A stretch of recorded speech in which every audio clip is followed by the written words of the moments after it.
What's going on, guys? Seth and Chevy here. We just watched the 4th episode of Trigun Stampede, and real quick recap. This was kind of an elaborate episode. A lot of things have happened in it. Essentially, we got Vash, Meryl, and Roberto. I finally got their names down. Traveling to where they're going in the last episode. I forgot the name of it, but it's like a city. And on the way there, they run into a what do you call himself? An undertaker? Yeah. They run to him literally with their car, hitting him, and eventually taking him to somewhere where they can try and get help for him, which is like some kind of, I don't know if it's like a gas station or some kind of store in which they... I definitely think it was a gas station because they filled up. Yeah. So they go in and there's some dead people. They end up finding a kid. They try to help out with the kid, but then a giant grand worm eats them, comes through the sand, devours everybody. They all go inside the worm, and the kid runs off. And so they decide to split up into 4 different directions looking for the kid. Meryl finds the kid, but then something happens to her. She disappears. And then while they're trying to figure out where everybody's at, Roberto becomes suspicious of, I think his name was Nicholas, but at this point we don't know his name yet. And saying that he kind of suspects this guy might be an assassin of some kind. He talks about how he's heard about people who can control the worms. And he wants to see this giant cross that Nicholas is carrying around with him. And Nicholas is not so willing to comply with the request. Vash, of course, tries to step in and get them to both calm down. And then eventually Roberto just disappears as well, which is really weird. And then while Vash and Nicholas are hanging out, the worm comes out of the sand, shoots them out, and I think they said they were in his nose. Yeah, they got sneezed out. Yeah, so they didn't get actually devoured like they thought they were, but they're just inside the nose, apparently. So they get shot out. Vash obviously doesn't want to leave everybody behind inside the worm, but Nicholas is essentially saying that he's wasting this opportunity. He got out alive. Does he want to die? Blah, blah, blah. Worm comes up, eats them again. They're back in the worm, and they run into the kid who's earlier had ran off. Kid runs up, hugs Vash, and then kind of reveals that they, I assume, are controlling the worm, or at least manipulated the situation to trap them inside of the worm, right? The kid, yeah. So yeah, after that, the inside of the worm starts doing a bunch of weird stuff, grabs Vash by the feet. Nicholas reveals that his cross that's all wrapped up is actually this giant fucking gun that seems to have multiple functions. He ends up shooting, I think, Vash free, and then shoots at the kid, but the kid dodges. He hits the wall, blows out a hole outside of the worm, and then as the kid is on their way out of the worm, revealing some kind of crazy mask they have, and they're obviously manipulating the flying worms. Nicholas uses his cross to essentially cut the giant worm in half with a laser, freeing everybody from the worm. And yeah, after that, we get Meryl and Roberto back. They're all hanging out. They're eating worm meat and kind of talking about keeping him on and helping with what they're doing. He brings up that, he won't be too expensive for them. And Roberto doesn't seem to be a huge fan of this guy, which I think is interesting. Definitely doesn't trust him. And yeah, then it kind of leads off into something that I don't think we're supposed to know too much about, because it's kind of weird. But we get a glimpse of Vash's brother, Nye, talking with some guy about how Vash is a gateway to essentially like another dimension, and that his, like, I forgot how he said it, his morality or something is working as a defense mechanism of it. And Nye says that he is just gonna have to pry it out of him now. So I don't know what that's about, but I think it has to do with something where he was talking to him in the last episode about how he can't access something. So yeah, really vague stuff. But yeah. Oh, there's one other thing too. I think their name was Zazie or Zazie. The kid ends up talking with Nicholas for a second, saying essentially that there's this elaborate plan that they're both a part of, in which Nicholas is gaining their trust, that being Vash, Roberto, and Meryl, and that Zazie says to Nicholas he doesn't have problems killing his friends, in quotes, in which Nicholas says he doesn't care. So there's something cooking there in this elaborate worm plan that we witnessed. And I think that's everything. So what do we think? Well, first off, especially in like the first half of the episode before like all the worm stuff happened, there were a lot of moments where through interactions between characters and stuff like that, there were a lot of like really fun facial animations the whole time, and I was just having a blast with it. Like they are so like over the top in the way they express every little like thing they're doing, and I love it. It makes it a lot of fun to watch. Especially like a lot of times when like Meryl's upset, her like mouth and eye motions just kind of are so fluid, they're ridiculous. Yeah, she's really animated for sure. I liked it a lot. And then even when like Nicholas was like, you know, arguing with her, both of their expressions and movements were just like super exaggerated, and I love that. It's nice to see them traveling and running into Nicholas, which, you know, I was aware of his existence from the previous show. I don't know anything about him because I didn't really watch it, but I do recognize, you know, the cross-bearing guy from the last show. So nice to see that he's in the show now, and I get to learn about him.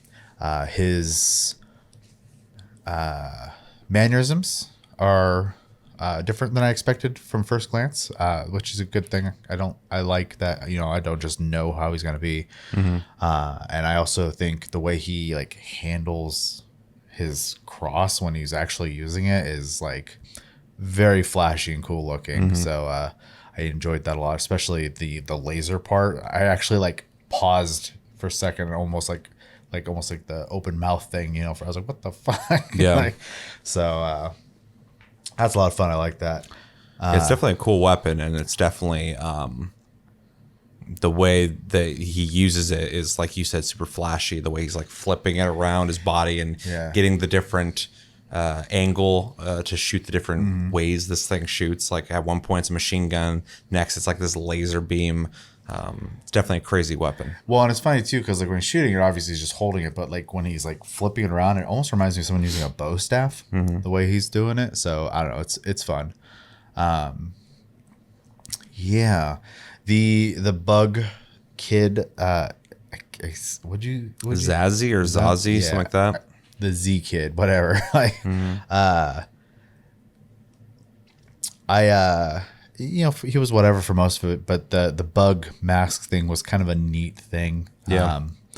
I like that it feels unique, and especially obviously to the show. And the other thing I'm liking too is Roberto is like on the nose about everything he's saying, but you know, either Vash is pretending to be ignorant or is ignorant and just hoping the best for everybody. Well, he's just trying to see the best in everything. Yeah, assuming he's not playing that up, he could know and just, you know, not want to cause more stress and drama in the situation or whatever. But yeah, overall, it was a fun episode. I liked it a lot.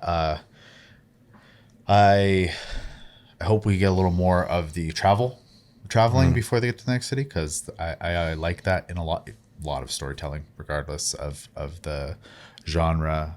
Some of the best moments are interactions between characters while traveling. So, and if not, that's fine. I'm sure the way the show's going and has been, that I'm sure the next episode will be fun regardless. So,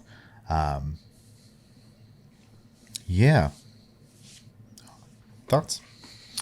I liked the episode. I thought it was cool. It was an interesting introduction to Nicholas as a character. I also have seen the character before in the prior show, but without having watched it a whole lot. Don't know much about him. I don't know if this is going to be close to how he was in that or its own situation, but he seems like a cool character. It's interesting how quick they are to bring him along without really knowing much about him, but he seems to have a thuggish Yakuza style to him as well, the way he talks and acts, stuff like that, which I think is always a fun trope. The setup for the worm and then the worm itself, I was kind of confused. I was like, what are we doing here? Like, what is going on here? Not in a negative way, but like, we went from like running into people in towns and criminals and stuff like that to getting swallowed by a worm.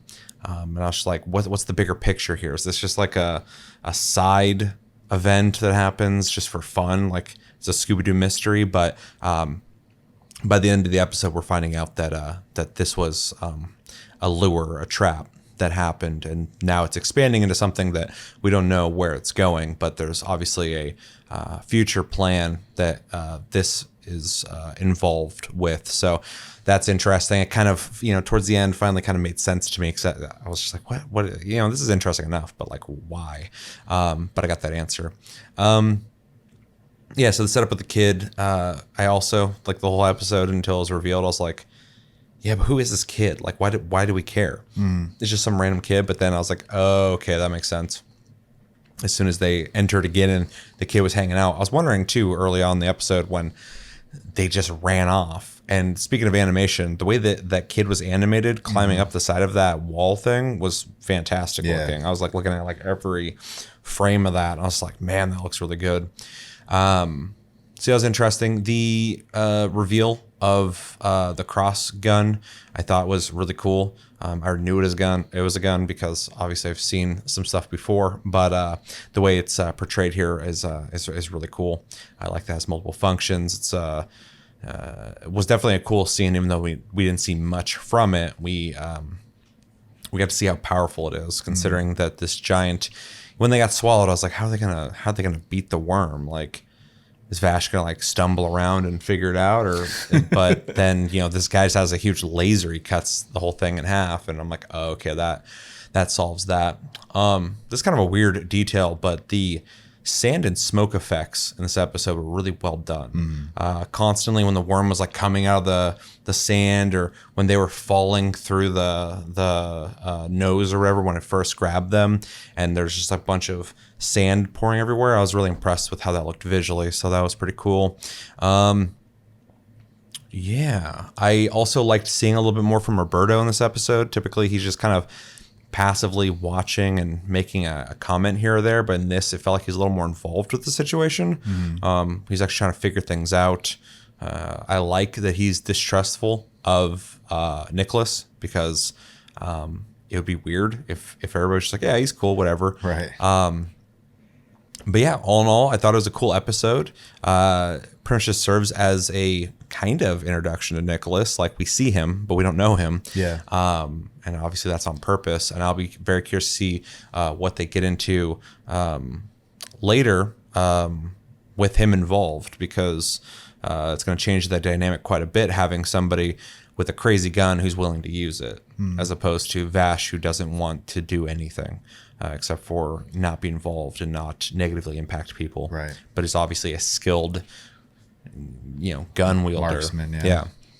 He just doesn't want to do it. This guy seems to not have any qualms with using his gun, although that was a orchestrated situation, apparently. And then the end of the episode, I don't know what they're alluding to, so we will find out eventually, but sounds pretty crazy. Yeah, it's a good episode. It was definitely, out of all of them, the weirdest one, for sure. Not in a bad way. It's just like felt very different than everything we've seen so far. But I am glad that we are out of that original town and we're having adventures elsewhere, because I was getting sick of that place. So, yeah, cool episode. Anything else you want to say on it? The moment after they hit Nicholas with the vehicle, and then it showed his face on the ground, it reminded me of a Guilty Gear moment, because the heavy lining around his face, and it was almost like I don't know how to word it, like a knockout animation or whatever from a video game. It was, I don't know, it was very reminiscent. So But yeah. Yeah, definitely. All right, well, let us know in the comments what you guys think of episode 4 of Trigun Stampede. Did you like it? Did you not like it? If you didn't like it, why didn't you like it? If you liked it, why'd you like it? And what moments stood out to you the most? What do you think of Nicholas? If you're coming from the last show into this, how do you think they handled him? We don't know where the show's going, so if it is anything similar to the last show, please no spoilers. I would like to know as little as possible moving forward through the show because it's more fun that way. But yeah, let me know what you thought of this episode in particular. I've been Seth, it's been Chevy, and one last thing. Nier got postponed indefinitely. What's going on with that? It's on hiatus at the moment. Yeah, because of some COVID thing. Well, they said they included that, and I'm sure that is the reason. But basically, they're dealing with stuff right now, and they can't release it. So yeah. So with that, we obviously are not going to be doing reviews for that show at this point because we can't. So if you're wondering about that and you didn't hear about that news, that's the situation. So so let's be doing Trigun and anything else that happens to pop up. I still need to do Last of Us episode 3 as well. So I'm behind because I've been on vacation. So yeah, look forward to that. And I've been Seth, this is Chevy, and we'll talk to you guys later.